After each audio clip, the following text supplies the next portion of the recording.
may you all have a fabulous morning with me.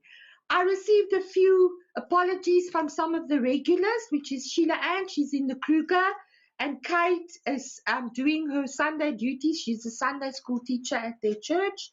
And Melissa is on her way back from Mozambique, flying back with her son, because he's competing in a big motocross race this later today. So thank you for your respect. Thank you for your presence. I'm so blessed to share a sacred space with you all. And it's so easy because you don't even have to be dressed if you don't want to, So I heard such a wonderful statement last night. I have this wonderful new teacher, and really I'm not going to share him with anyone. You'll have to just accept that Melissa's here. I thought you're on the airplane. I just said, Melissa sent apologies. She's coming back with her son to compete today in his motocross race, and yeah, you are welcome. So I heard the most wonderful statement last night. I just have to tell you this. He said, it's not a chaos, it's a dance. Now imagine if you can start thinking about, because sometimes a dance can feel like a chaos. I mean, if you dance with someone that's a bit heavy on their feet, my father taught me to dance when I was already, saki lang arm. My father taught me when I was still a wee one.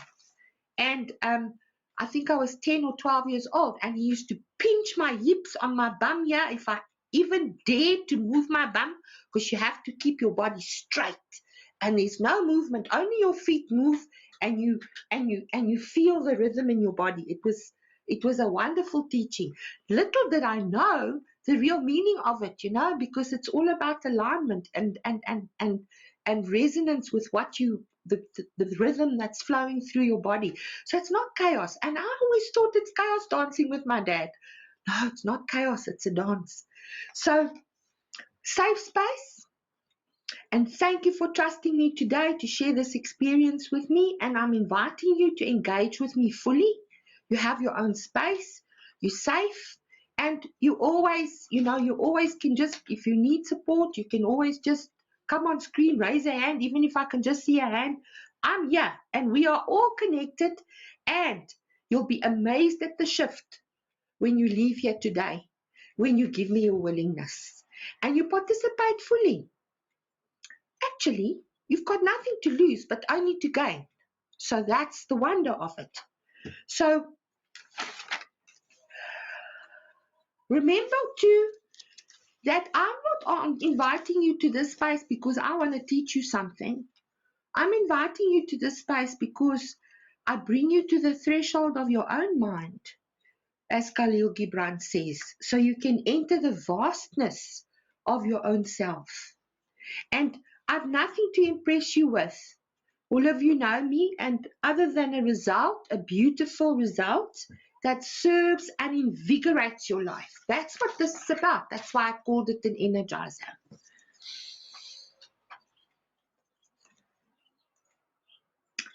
Let's make an honest inspection today and have the courage to explore. Evaluate the current circumstances that you are dealing with in your life. Beyond denial, beyond self-deception, and beyond the need to conform to a world that you can't feel that you can belong in. Because that's the major challenge, is that everything feels wrong in terms of the service delivery, in terms of everything, just wherever you look, the petrol prices, the way, I can't believe it, how the prices in the shops are going up. I mean, one item that I buy on a regular basis has gone up by 6 rand, one packet, since the last time I shopped, which is probably about 2 months ago. That's a lot. That's not an inflation rate that they're describing to us, but that's another story. So just be aware that the circumstances that you are dealing with, perhaps you are accustomed to it and you are numb to it, because when we live in Johannesburg, we don't feel the energy anymore. But leave Johannesburg and come back into Johannesburg, and then you can feel like plus minus, it used to be 90 k's, probably now about 120 to 150 k's outside of Johannesburg. You'll start feeling the pressure on your chest. Even if you're flying, you'll feel this heaviness that's starting to descend on you. It's like going underwater. The deeper and darker you go under the water, the more the pressure and the heavier the pressure on your head. And that's exactly the grossness of the energy of this prime capital of the world. So you've got to look at that. These are the things that you're choosing to live in. And those circumstances will have an impact on your psyche. Because some days it's very intense, and sometimes we don't even know when you get up in the morning, you don't know how you're going to make it through this day. You understand? Please, I know I teach best what I need to learn most. So how do you react in the absence of patience? Can you ask yourself that question this morning? How do you react in the absence of patience? Let's look at what the absence of patience is doing to your life. And I'm willing to be wrong, but I've yet to meet a person that can tell me that they have mastered patience. I've yet to meet such a person.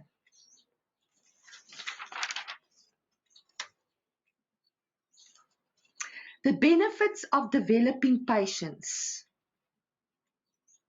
It reduces your stress levels and make you a happier, healthier person.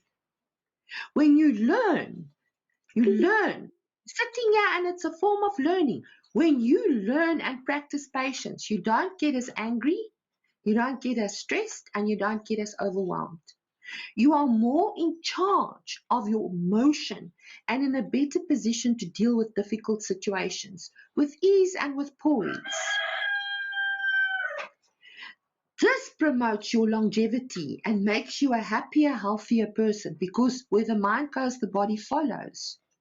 So this inner talk, because this is what this is this morning, it's an inner talk. We're going to talk about the stuff that's within, deep within, and the stuff that we don't encounter in our everyday life. You don't encounter your deep psyche just living your normal life. You need to make that a priority so that you know it, because that's your source. That's the source. No river can flow without its source. And it is a gift that you give to yourself. And it's wonderful to receive a gift, because that's why we give permission to be pleasantly surprised. Because a gift is always a pleasant surprise, especially when it's a beautiful gift. So when you are impatient, how do you behave? The word behave is an interesting one. How do you behave? How do you get what you are being? Because what you're getting is what you're being. That's how most people live. Be, do, have. So what you have is what you do, is what you be. Because they've got it the other way around. They do it, have, do, be first. You see, in reverse. Most of things on the earth is in reverse. It tells us so. We're seeing it as if in everything's a mirror. So when you are impatient, how do you behave? You react. You repeat and you do what most often makes you feel ashamed and guilty of your own behavior. Absence of patience often makes you lose it. You flip.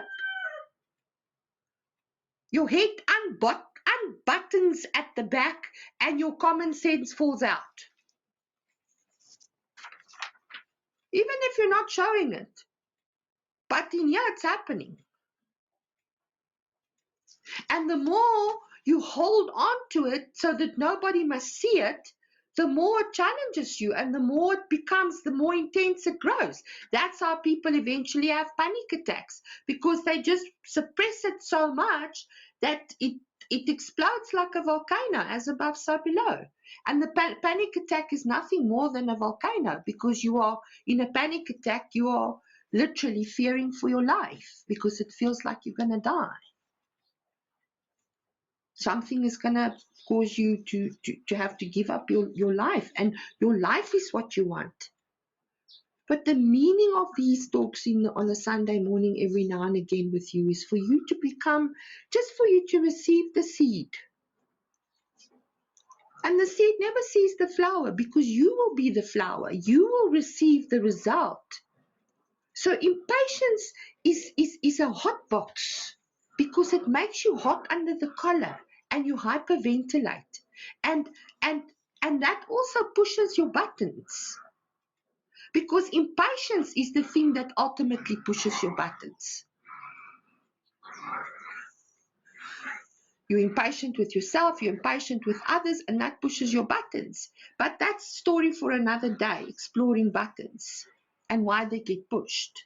It's a subject for another day. So, thank you for coming to sit with me here today. I trust that I saw Wendy disappear off the screen. I hope that she's still with me, because I didn't mean to ignore her, but I was just in the middle of talking to Lauren. And Lauren is so used to me always just interrupting my conversation with her to greet someone else. I really didn't want to do it this morning. So thank you for your consideration. So turn to yourself today and say, and I want you to say it, like say it to yourself. Thank you for being here for me today. Because it's time that you start being there for yourself. My teacher says that we've got to start thinking of it in terms of self-rule, because if you want to be sovereign, you need to rule yourself first. Any great king had to rule himself first and deal with his own stuff before he could rule the people. And for most of you on the screen, your life is about working with people, and people from all walks of life. So I want you to say that again.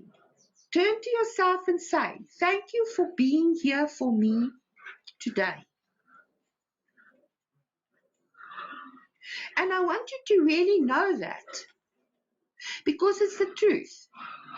You are going to be there for you in whichever way you choose to do it, till the end of your days, dust to dust, till this body decays, because that's the process of this earth.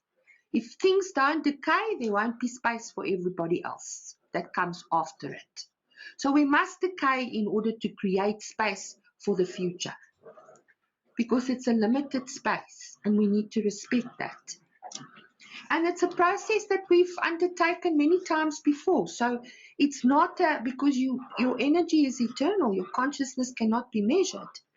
So also say for me, I'm ready and willing to embrace my patience. Because patience is something that you have to take in an embrace. You have to embrace patience to you.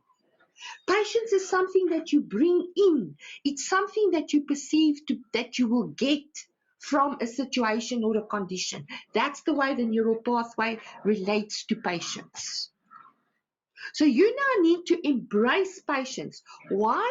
Because you're also the small child that never learned the value of patience, because small children, puppies, the same. If they insist to have my attention, they want it now. No patience. Patience is something that we need to learn. And depending on the epigenetics and the way that you grew up from when you were born, you might not have had the exposure to being patient. And I'll explain to you today why. And I want you to see how that impacts your life every day. Because it's and I'm writing this to you because of my own experience with the puppies this week. So, and my experience was at some stage was quite desperate, and desperation equals destruction. So cancel that thought. I've moved out of that, and it was easy. It's easy for me to move into that for various reasons. So I want you to see how patience is the thing that is lacking in most of our suffering. So when you want something you've never had, you must be willing to do what you have never done. When you want something that you've never had, you must be willing to do something that you've never done before. You must risk, because doing something that you've never done before is a risk. And if you cannot take a risk, you're not going to be doing very well with your relationship with yourself. Because getting to know this self is a big risk. Because we believe, and most of us believe, that there's nothing good to discover here. It's all bad. And that's the resistance. I can't go in here because everything in here is all bad. And that's the deception, and that's the denial, because you deny the fact that you are living duality. And because you are in duality, there must be good in you. And that's why you give permission. I give myself permission to receive my highest good, because you're going to receive it as a result by the way in which you invest yourself in what you need to know about you in order to be fully and magnificently functioning in what you choose to do with your life. Because you have a right to be magnificently functioning. You have qualified yourself for where you are, whatever it is that you're doing with your life. And there's no need to constantly attach some performance anxiety to that. What is it that you want to achieve by doing that? Because you're going to deal with what you're dealing with, whether you have performance anxiety or not. Why not do it from a place knowing that you are competent? Why are you competent? Because you are here in this moment. You've been placed here by a far greater source than yourself. And also because that situation cannot function with anybody but you. Why? Because there's only one of you. And that's why you're there. That's why Pete Pompis is not there, but you.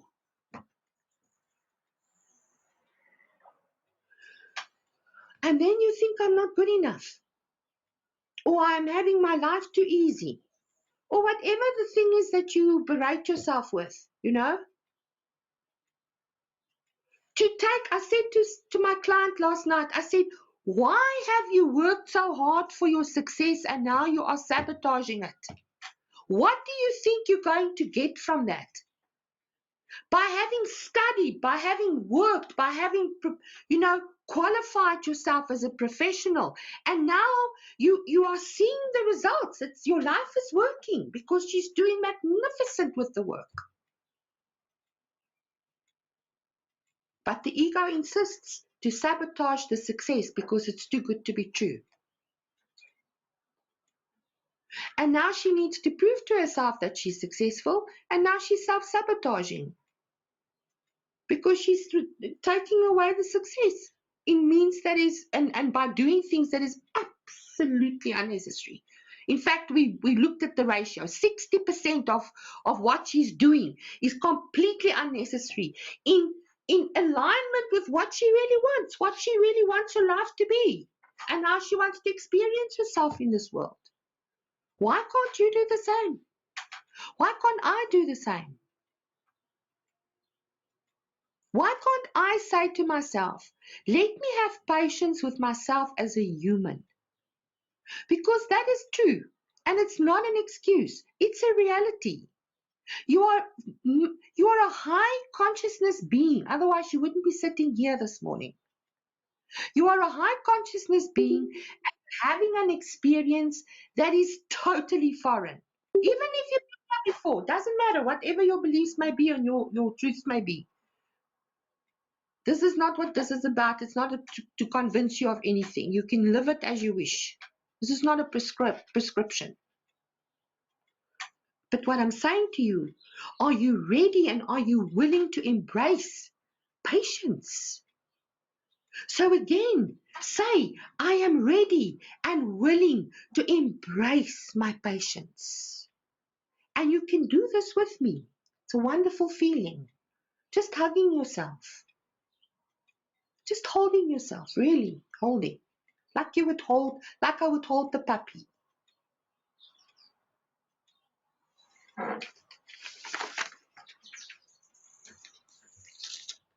With my revered authority, I now command my patients alive and well. So I want you to say that loud, because this is what you're saying to yourself. With my revered authority, I now command that my patience is alive and well.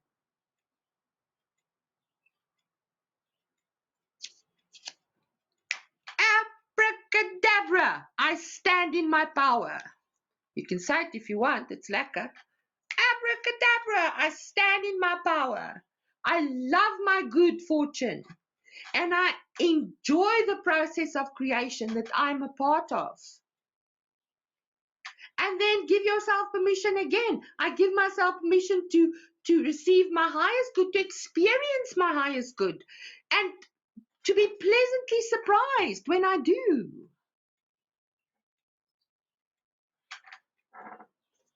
That's when you start living life because you can. And then you listen and you receive, and then it becomes fun to listen to your own thoughts. Then it's not a pot of shit. Here does not mean that was nice. Being here on earth is not for a price. It's life enhancing. It's for results. It's so that you can feel it. This is a place of feeling. Get used to it. And some of the feelings don't feel so pleasant. It's not the end of the world. It's really okay if you feel a feeling that feels really shit. It's not the end. It's gonna pass. The feelings come and go, but you stay. You are not this thing that moves through you. If you were, you wouldn't be here no more. Long time not. With some of the feelings that some of you run after. It's only that when the feeling moves through, you don't keep your eye off the feeling and you just keep going with it. But your body's still here. You're taking your thought with the feeling. And then that feeling takes you places where you don't want to go. But you go. Look what you do with your patients. You invested in that kind of action. What do you want to achieve with that? Misery and suffering? You know it. Because you see it in others. It's what's happening on the planet. So this is not about promising you anything for the future, but what I can promise you, and my word is my honor, that when you start recognizing what you're doing to yourself, this whole world will change for everyone. Because if you start sweeping in front of your own door, the whole world will be clean. Everyone can sweep. Takes 2 minutes. But you need to sweep. It's not about time. So let's see what kind of a result we can deliver here today together.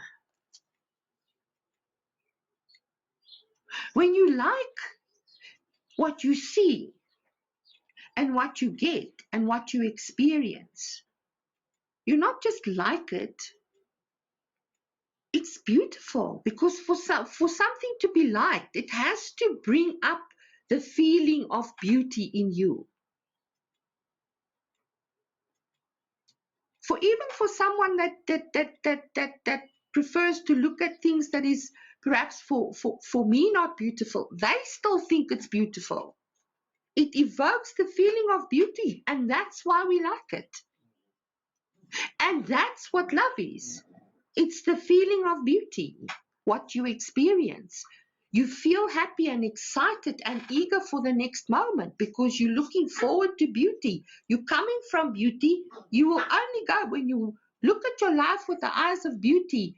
Your life will be a beautiful experience. That's what Don Miguel Ruiz tells us in his book, The Four Agreements.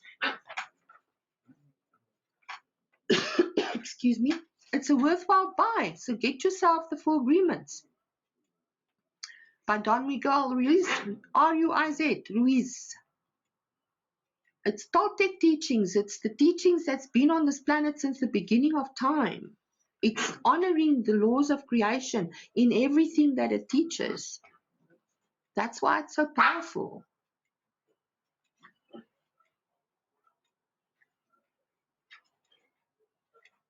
Feel happy, feel excited and eager for the next moment. Why? Because you're going to have to live it anyway. Why not live it with excitement and anticipation for the surprise, pleasant surprise that it may hold for you and the good things, because after all, you've given permission to receive that. Yet you dislike and disapprove of what you're getting in your experiences, in your treatment by others, with your results in life, what's happening to you, then you become impatient. I want it now. Why is it not happening for me? Why is it happening for Joseph? And you keep reacting and you keep reacting to your own questions. The questions you're asking of yourself is what you're reacting to with impatience. You become so impatient with yourself that you can't live with yourself. That's why most people, and again, I heard of a young suicide yesterday. How sad. But it's the questions that remain unanswered, because when you are impatient, you insist on understanding everything. Because you believe that that will settle things down for you and you can become patient. It doesn't work like that.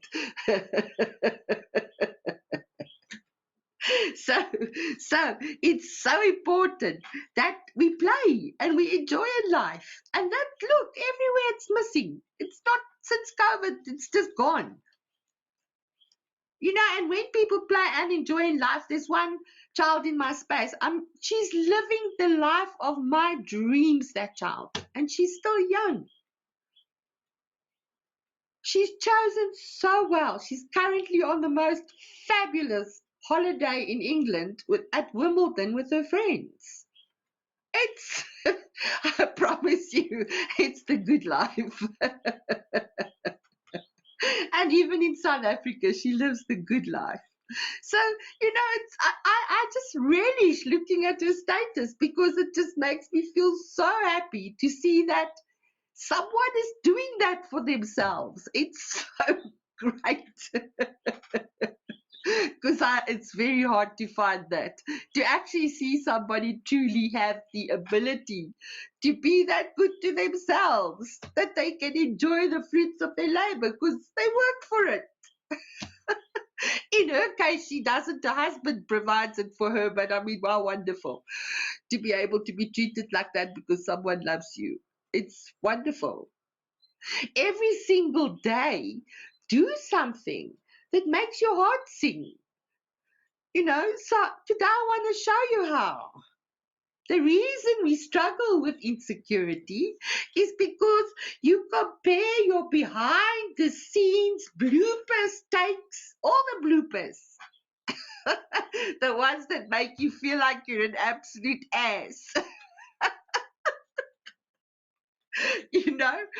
And it's like the guy, he says, why does that guy, you know, why do you call that guy hee-haw?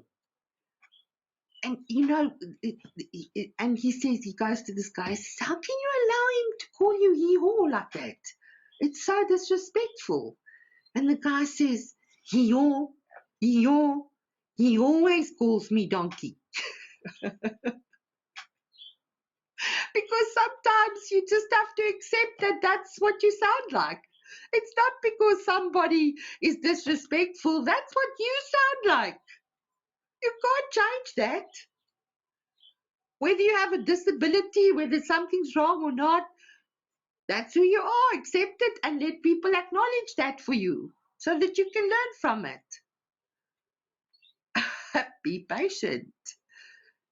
Be patient. The reason we struggle with insecurity is because you compare your bloopers, the things that you feel ashamed of, the things that you feel guilty for, whatever the engine that you've applied to that particular vehicle is. You are the driver. And you are driving it with a particular energy. And Jung calls it an archetype. But it's the bloopers. Most of the archetypes are the majority of them, from what I've seen, are all the ones that we don't like.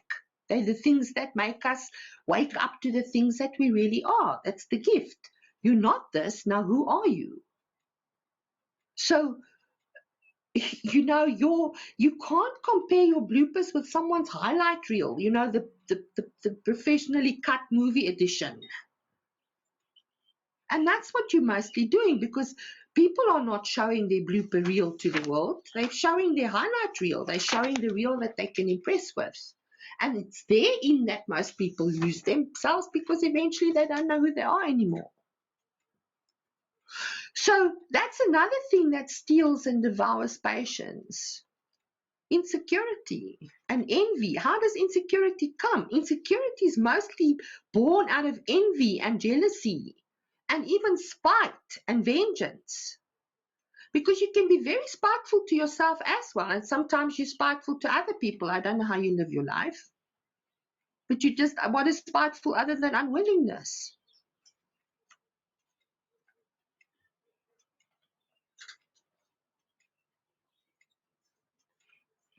Be careful of codependence, because you become codependent with things such as impatient.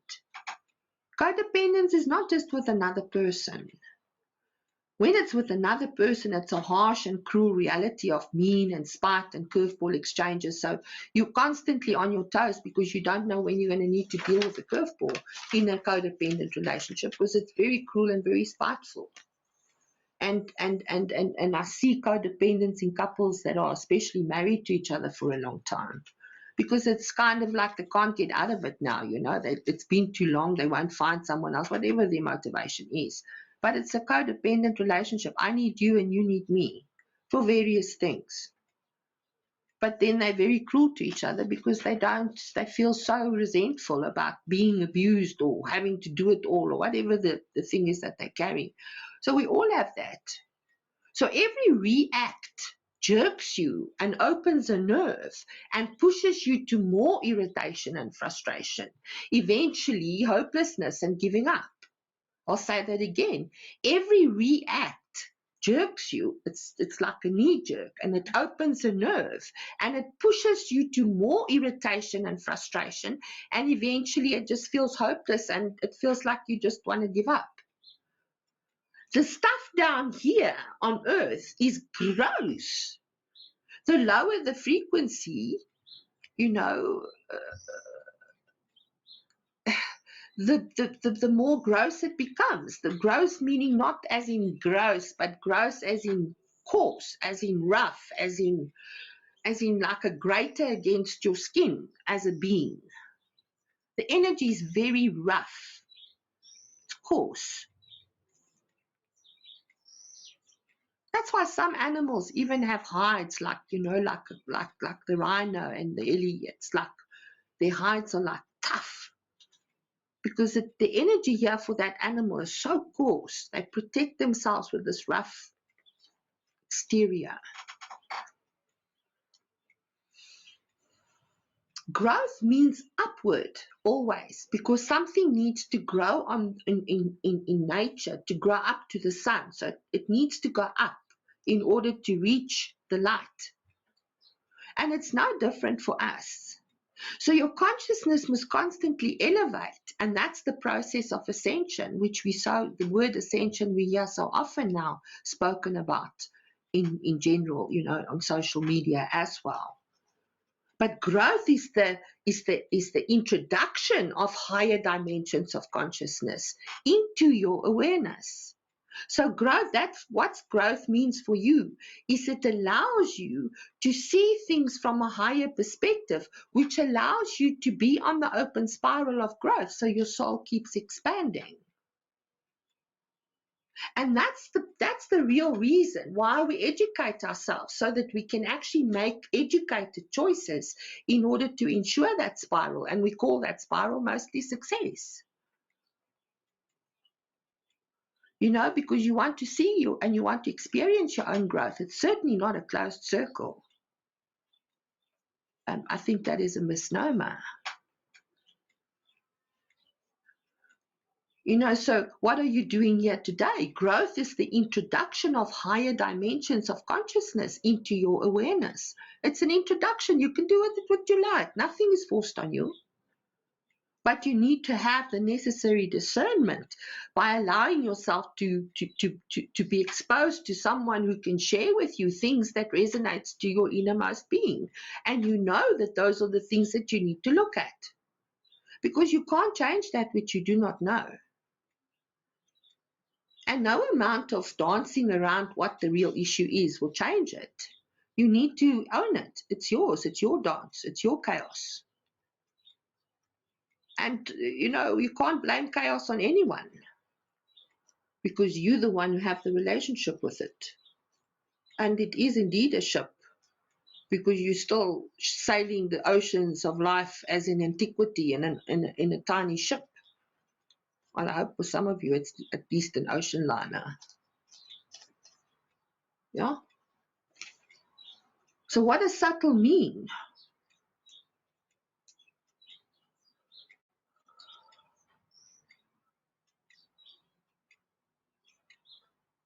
Results is the real measure, not words that I use or the things that I can say to impress you in how many papers I've written and how many degrees I've obtained and what people I've studied with.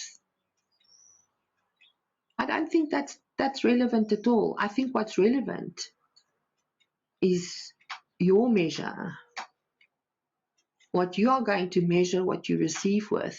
Because if you're going to measure it with skepticism and cynicism, you're not doing yourself a favor, because skepticism just means, this is not for me, and I can't tell you how much you've already missed out because of that.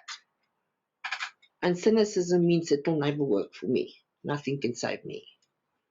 Well, then that's fine, but you don't need to become cynical and skeptical about it. You need to just accept that that's what you're choosing to do.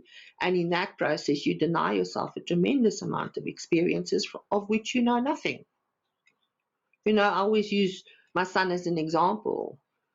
Halloumi was his absolute favorite food. And I never told him that halloumi is goat's milk, because if I did, he would not touch it. So after many years, I told him, I said to him the one night, I said, you know what halloumi cheese really is? Because he was like umming and ahhing and wow, and this is the best thing ever, and and singing the praises of halloumi. And I said, it's goat milk. Why did you tell me? I said, the man, stop it. I said, you love it. And that's the lesson. He would never have experienced halloumi if he thought it was goat's milk. And that's what we do with many, many things, because we don't have patience. And we don't have the patience to just risk it and to give ourselves the experience so that we know something different. That's all it is. It's just something different. And what does subtle mean? It's hardly noticeable. It's hardly present. It's not rah-rah in your ear. It's subtle. It's hardly present. It's an awareness. It's a vulnerability in you. It's a humble presence, because that's all we can have, living the next moment as the unknown. We must be humble with it, not rah-rah. It will come and smash us. If you don't face it with a humble presence, that means that you recognize that you're human and that, you can also make mistakes. But you don't go and live your life focusing only on the fact that you're going to make a mistake. Why would you want to do that? When you make a mistake, you'll deal with it. You have a problem when you repeat the same mistake over and over again because of your own impatience. That's mostly why you repeat the same things over and over, because you're impatient. And you don't consider for one moment that you're just living the same thing over and over again, which is what Freud identified in the early 1900s as your repetition compulsion. It's a compulsion to repeat. in the human psyche. It was identified by Freud. So you're not going to escape that, and you're not going to be excluded from that, because you are human. It's in your lineage, it's in your genes, it's in your DNA. So therefore, it's good to start today with surrender. Subtle people have a subtle presence. It's a humble presence. It's not a presence that wants to prove anything. It's a presence that just enjoys being. But that being is very often misconstrued as sitting doing nothing. That being is fully conscious, and you're fully conscious all the time, and your consciousness is working and it's doing great things, because that's why you're here. You need to be the master of energy. It's a subtle presence. It's a humble presence. You are committed. You are present. You are willing, like you are present here with me today. You can listen to this recording, but it's not the same.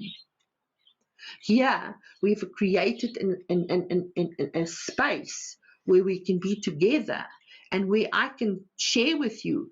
If the screen works, I can put myself on a big screen. There you go. So now I'm on a big screen. I don't remember these things, so I'm not here to do the tech stuff, as long as you can hear me. So that subtle presence is a humble presence, and it's committed. What does commitment mean? I'm willing. It's a willingness that extends itself into being available. And in order to be available, you must be flexible. And when you are flexible, you are mostly in a state of surrender. And I'm not talking about being a doormat. I'm talking about simply surrendering to the fight that goes on within yourself, because you're so impatient. And when I live life, I'm living life not looking for something to oppose. I'm living life feeling that there's something to share in the next moment. Whether I'm going to share it as a recipient, or whether I'm going to share it as a giver.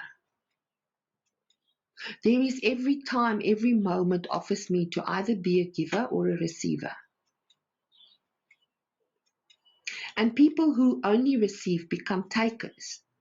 They don't just receive, they take whatever they can and whatever the cost. And you can see the results in their life. Takers show themselves very quickly. They have very little consideration. So how does this all begin? What's the time? How does this all begin? We just check the time. Oh, good. How does this all begin? When as children, we are constantly rushed. As children, we are constantly rushed, and the fear of lack of time is instilled in us. We learn that time is a commodity that could run out, and then there is none left. And when that happens, a huge catastrophe is going to hit us, a crisis, a chaos will ensue for sure. That's how we got here. Our lives started being rushed as children. As young ones, we only live in the moment. There's no future for us, only this moment. But that relates to the must have it now syndrome. I must have, that constant demand of some sort.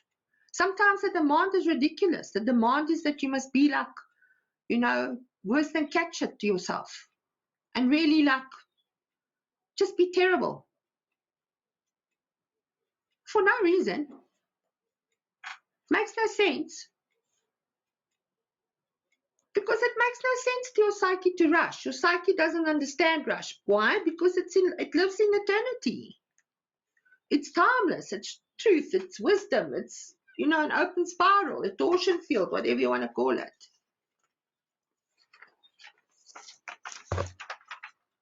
it's just never-ending moments. That's the psyche's idea of what this life is all about. The consciousness that was there before you got into this body, that consciousness that is endless, that is timeless, that our human mind cannot fathom or understand. And that's why most reject it. But the time for us as children is an abstract now. I mean, for most people, they don't even remember it. But they live it. They actually live it every day. It's a conscious choice every day that a small child made under the age of 7. In no sense. And not only do we do it as humans, it's so for animals too. Animals don't have no sense of space and time. In no sense. And creation, all of us included, respond to the activities and energy, emotion around us, because everything is constantly doing this. We're just not seeing it with our eyes and registering, but we are living in a universe made up of photons. That's constant movement.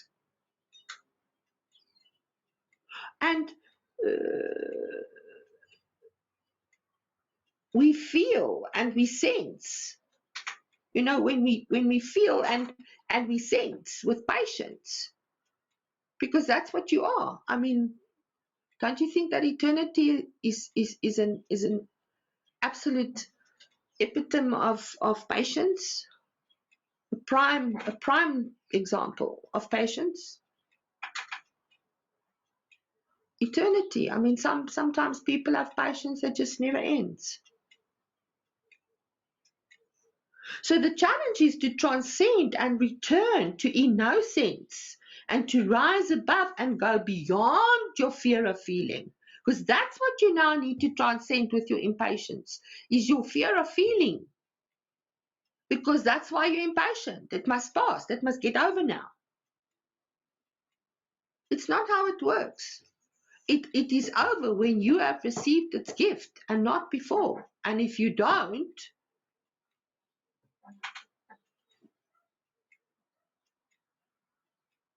patience is fearless and therefore pure love in action. Patience is your compassion. Compassion awakened and alive beyond the need for judgment. Because if you're going to be judging all the time, you're going to be impatient as hell.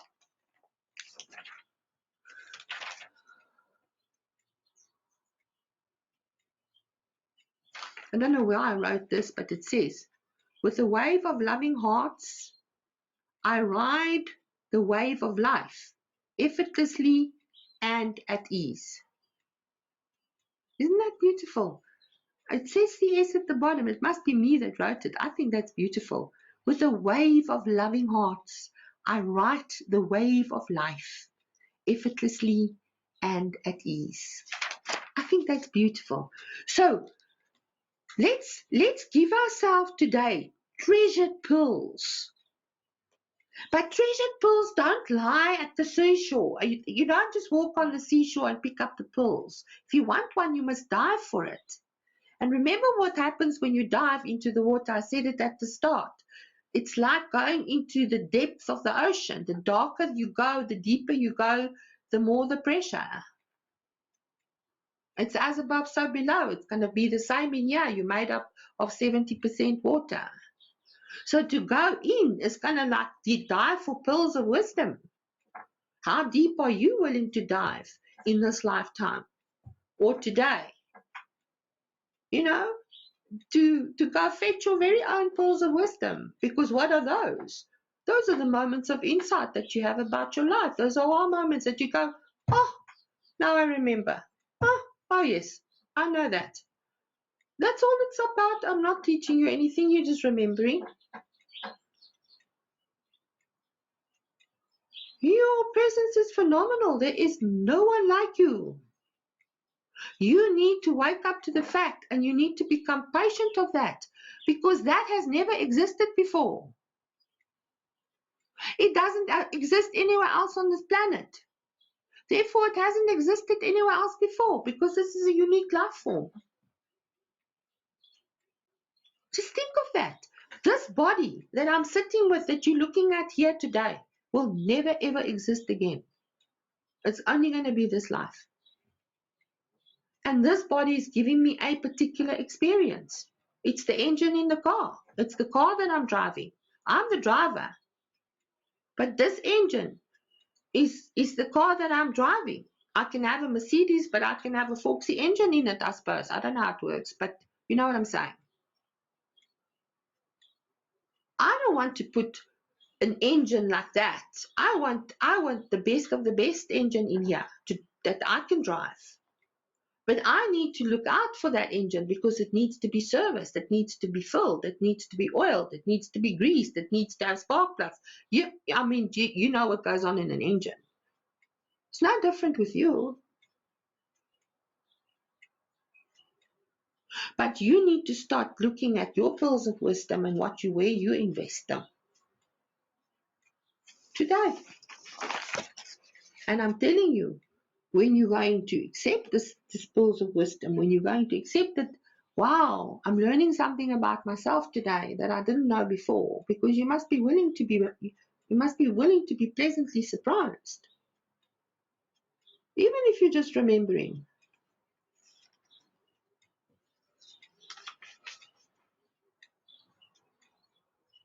So when you were small, when there's a scurrying and a rushed freneticness around you for whatever reason, you pick up that something fearful is happening. For the pure soul that you are,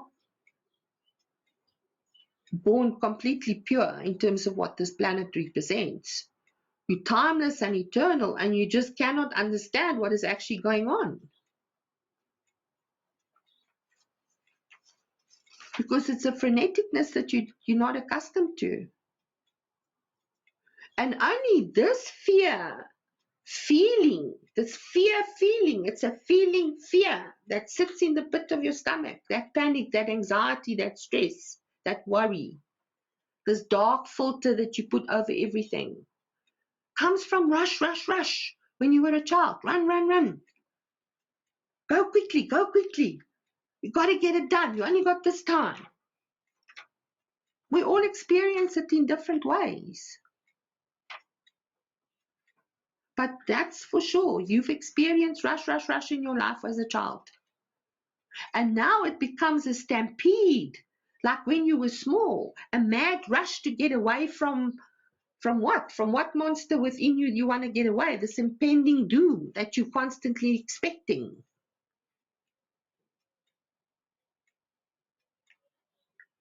You're an adult now. You're not the child anymore. You need to respect the inner child, because that's the inner. It operates like a child. Your psyche completely reasons like a small child. It's not intellectual. It's not interested in highfalutin, semantics and articulation. It really does understand with the mind of a child. And it absolutely understands vulnerability. A child always responds to crying.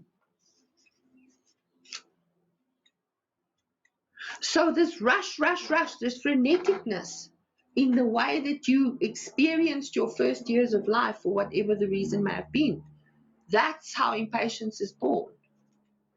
Because you were being impatient with, perhaps your mother had to constantly call you to get up in the morning to go to school because you didn't feel like getting up. It was your mother's problem to get you out of bed, not yours. She didn't teach you that. So you started believing that your result and what's going to happen for you is dependent on someone else making it happen.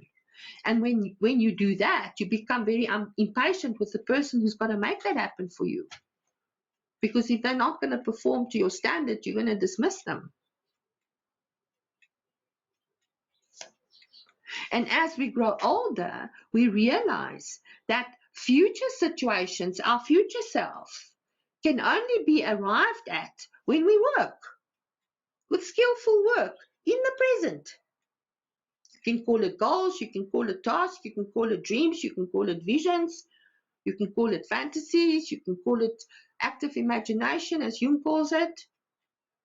But it's the things that you create between these two temples. These things are called temples for a reason. There are two temples here, and between them, this is a sacred space. But what are you doing with it? There must be a sacred space between two temples. I would think so. But we turn it into a hell. You're not finding hell when you die, you're living it already in here. So it's skillful work in the present. And skillful work is just having those moments that you can say, oh yeah, no.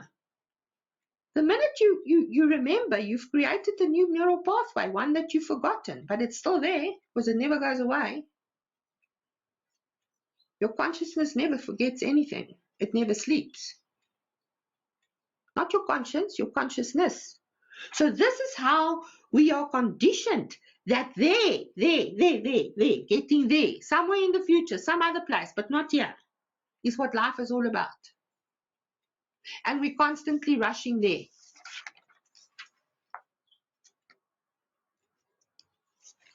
And now life presents delays because it never happens the way you think.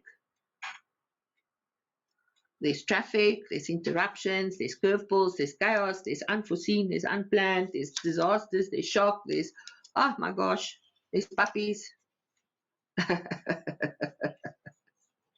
Oh, I love them. So, that gets in the way of their impatient. Why?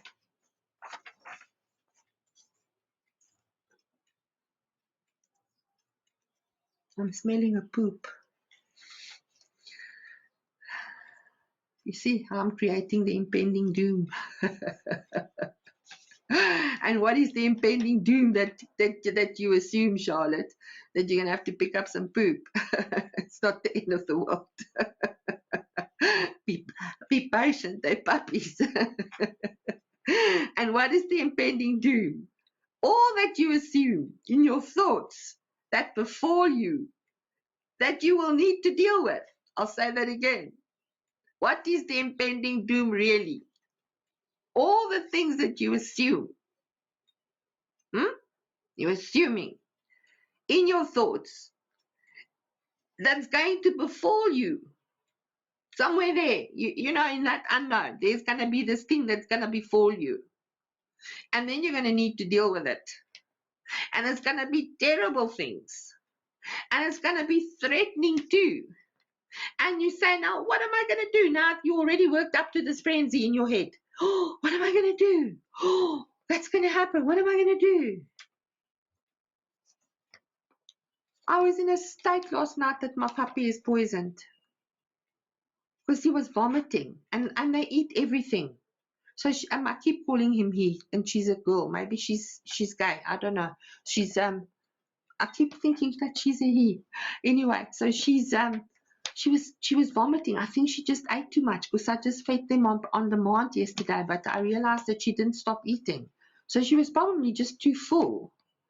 So I've always raised my puppies on, feed on demand because they're puppies. They want to eat, more often than what I'm going to feed them in terms of their body's needs. So now my mind is by association because I once had a little dog named Merlin. He was a schnauzer, a miniature schnauzer. And Merlin died just shortly after he was sterilized by this doctor here, which sterilized these puppies. And I took him back and I said to the doctor, there's something wrong with this dog. I don't know why he's not right. And the receptionist was so rude to me and she said, the doctor is busy and he's just had anesthetic because he was sterilized. And, it's just the after effects of the anesthetic. And 2 days later he died because he was poisoned. And 2 vets didn't pick it up. I took him to the veterinary. Sonia went with me and we took him to the veterinary hospital and he stayed there overnight. And the next morning they phoned me and said, you can fetch him, he's fine. He just had a bit of tummy ache. I just got home with the dog and he died under my chair. And when I picked him up from her, when she gave him to me, he was ice cold. He was already dying. And that was the second vet, not even the one, this one wouldn't even see him. Because it was the after effects and I was just being overreacting. I'm an old woman, running to the vet every 5 minutes.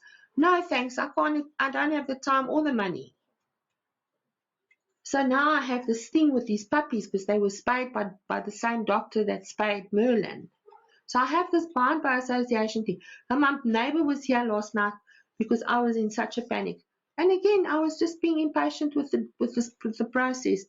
If that's what's going to happen to them when they're here, that, if that's the process, then there's nothing that I can do to stop it. Perhaps they just needed to be shown all the love. Whatever's going to happen in the future, I'm going to need to deal with it. Please, God, cancel that thought and may it all be fine. And so what is the impending doom that I'm assuming? In my thoughts that befall me, that I will need to deal with in the future, terrible things. I'm thinking terrible things. And it's threatening. It feels so threatening. What am I going to do? What am I going to do? Oh, it's my fault. Oh, I did something terrible. No, I haven't. I've been wonderful to these puppies. I've spent a lot of money and I'm really making their life an absolute. They are enjoying themselves so much. They've been outside now I am not even noticing that they're here. I trust that they're fine because they get up to all kinds of things. So in the constant striving to get there, the adventure of self cannot be enjoyed. The journey is always rushed and busy and loaded. So we must rush. There's no time to enjoy or appreciate. And we cannot linger long enough. You even have a push on your phone. Everything is being pushed. You must push constantly. You must push to manage and keep going. But that saying, life is a bicycle. Stop and you fall over.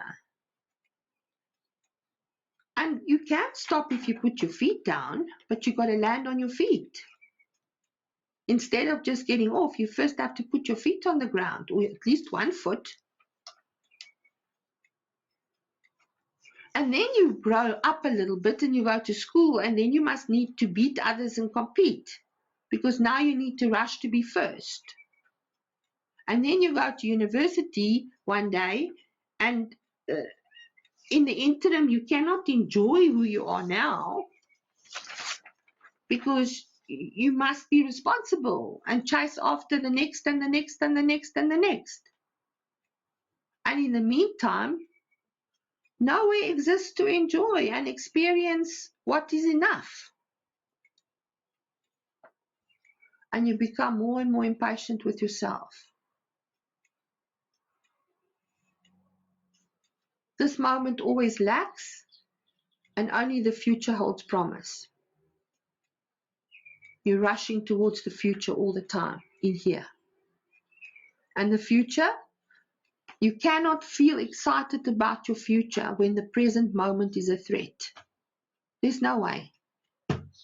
If you're constantly going to make your present moment a threat, there's no way you're going to look forward to your future. It's always going to be threatening.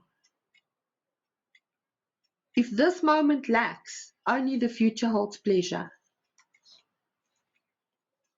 And then you become cynical and skeptical, and then you do everything you can to avoid disappointment.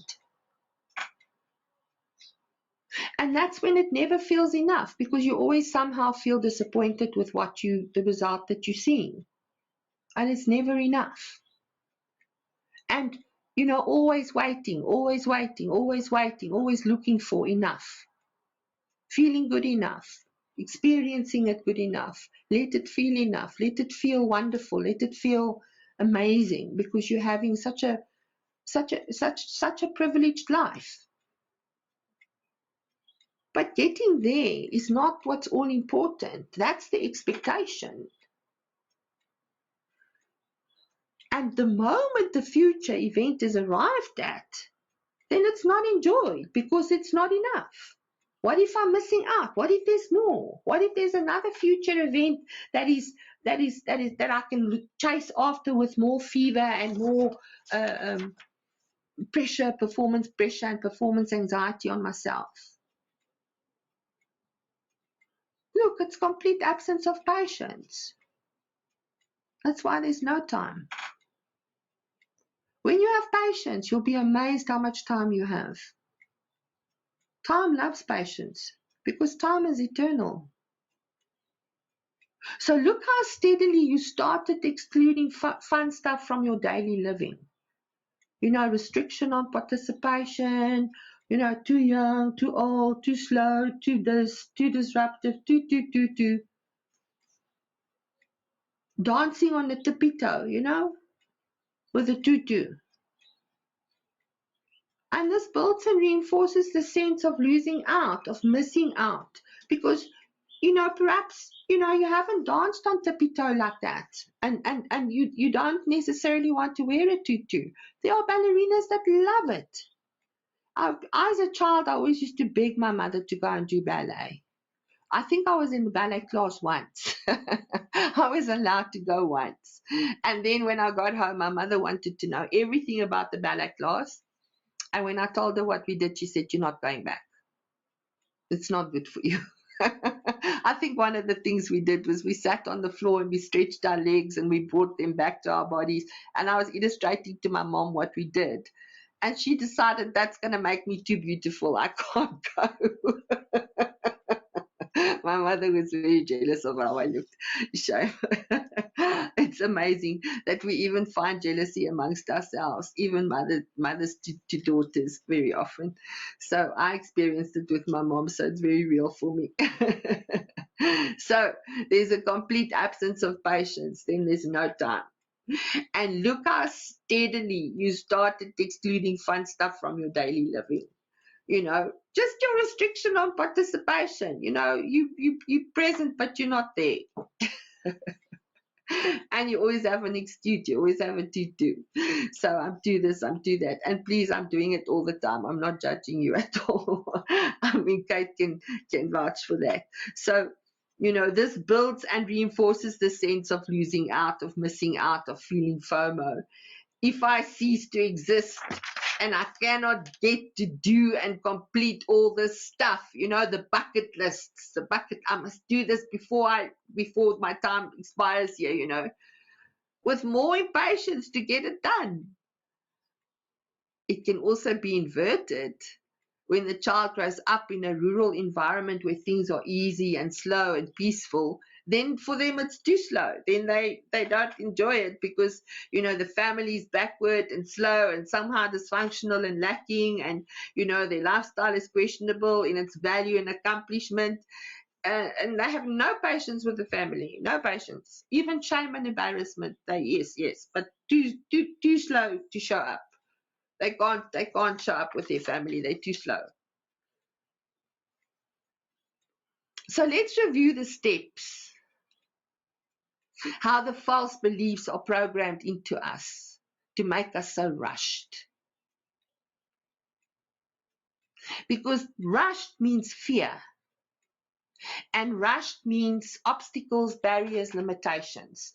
Because when you rush, you always experience obstacles, barriers, limitations. When I'm rushed, I will have every single big truck with a trailer in front of me that you could possibly wish on the road that day, going at 5 k's an hour. Time is never enough. That's how your false beliefs are programmed into you, that there's never enough time. Time is never enough. It's either too much or it's too little. And there's clocks everywhere. It ends one and it begins another.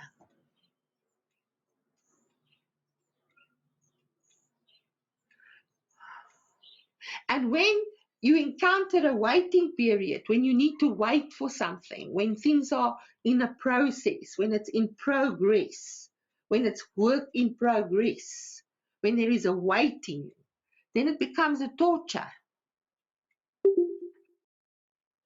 Impatience monster is born, revitalized and given new life.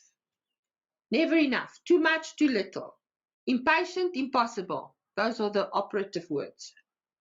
Impatient, impossible. But impatient is unconscious because it's not recognized, it's mostly denied. Because you'll assure yourself of how patient you are, very often. And how accommodating you are and how willing you are and all of those. Logically, you'll assure yourself with absolute flying colors. But your logic is not necessarily the truth. And very often your logic becomes the cage that holds your free will to choose something that's good for you. To get things done then means that you have too little time before you even begin. That's the neural pathway. And then procrastination is born, leaving stuff for the last minute. And fear becomes the focus, and compassion is lost, everything is judged, and patience is absence of judgment. Complete acceptance of what is. But we believe if I do not rush, my life is not a success. I cannot complete things. No time. I can never, I can never do what I want to do. I can never dream. I can never dream to get this done. I can even give up before I start. It's just impossible. And impossible impatience, best friends.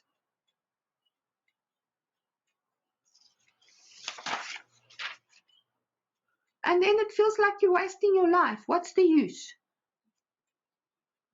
What's the use? What's the question for?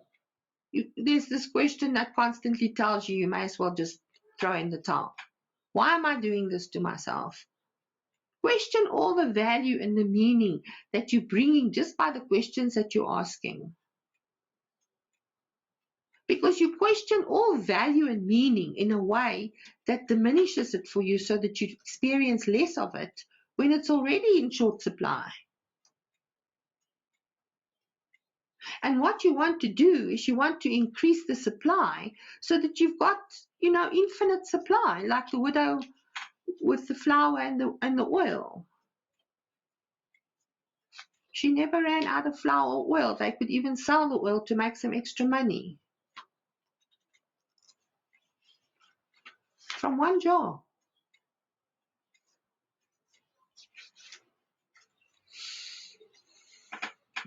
When you start questioning all value and meaning, and you start losing time and you're feeling lost, even through death of a loved one, when there's fatal results, the sense of loss becomes a chronic feeling of fear and causing so much suffering. Because that fear brings up so much in us when we go to that place. Your life currently constantly traps you with time, and you no longer have time to be good to yourself. And when you do, you question it and you think that you're doing something terrible or you're bad. Or if you have time to spend by yourself, then you think about things that are bad and that makes you feel bad. What would you want to do that for? Then rather stay busy. But find a way to deal with what you're dealing with, because if you become its victim, it's going to rule your life. And then you blame time for everything, especially the stuff that you're tired to do, that you don't want to touch.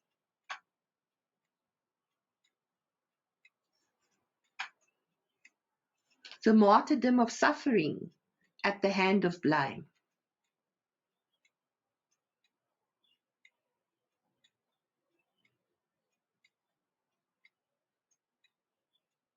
So you mostly think time is punishing you, whether you think about your age, whether you think about the way you spend your time, but there will be a sense of punishment attached to time.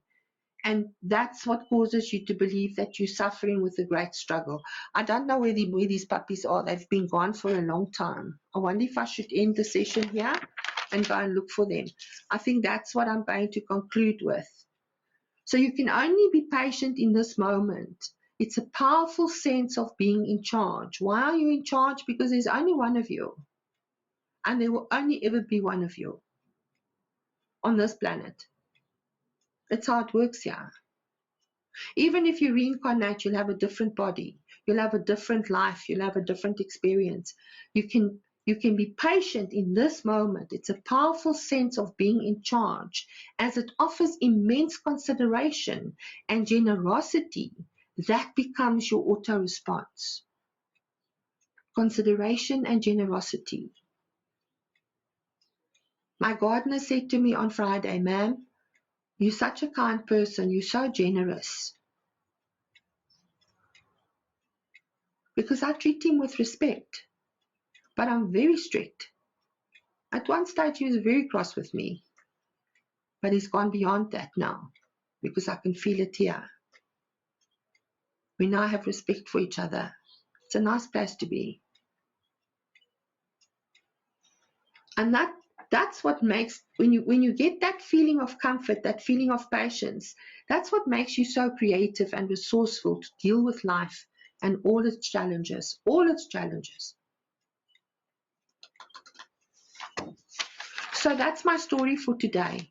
I trust that you have had, there's some more things that I would have liked to have shared with you, but I'm going to call it here. And I wish you a wonderful Sunday, and thank you for your patience to stay with me and to see the session through. And it's a wonderful number for me, number 8. So thank you for your presence today and the wonderful honor to share the space with you. And may you have a wonderful week and filled with pleasant surprises in everything that you do. And may it only deliver for you your highest good with grace and glory.